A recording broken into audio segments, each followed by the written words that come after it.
Ibrahim Traoré, héritier du Sahel et des anciens. Et pendant que le Sahel révèle ses héritiers, une question traverse les forêts, les savanes et les rivières d'Afrique centrale.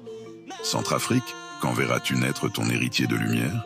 Quand la terre parlera-t-elle à nouveau par un homme debout, capable de rappeler ton peuple à sa dignité?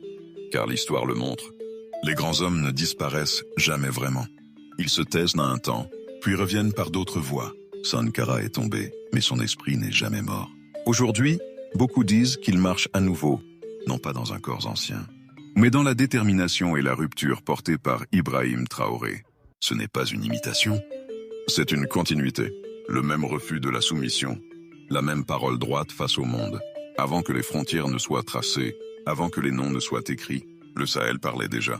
Il parlait par le vent brûlant, par la poussière rouge, par la patience des peuples qui survivent, là où d'autres abandonnent.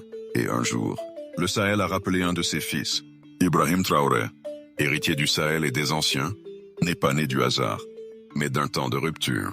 Les anciens l'avaient annoncé sans le nommer. Quand la terre sera trop longtemps piétinée, elle fera surgir un homme debout. Il ne porte pas la parole des puissants, mais celle des silences accumulés. Il marche avec les vivants et écoute ceux qui ne parlent plus. Son courage n'est pas colère.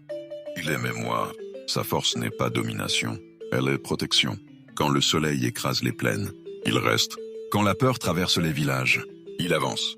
Car certains hommes ne sont pas envoyés pour régner longtemps, mais pour réveiller les peuples et remettre l'histoire sur son axe. Le Sahel n'oublie jamais ses héritiers. Il les éprouve, puis il les révèle.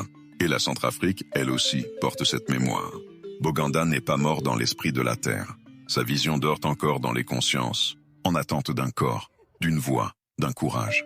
La vraie question n'est donc pas « Boganda renaîtra-t-il ?» mais plutôt « Par qui ?» Et quand le peuple sera-t-il prêt à le reconnaître? Lorsqu'il sortira de l'ombre vers la lumière. Et ce n'est qu'une question de choix ni de temps.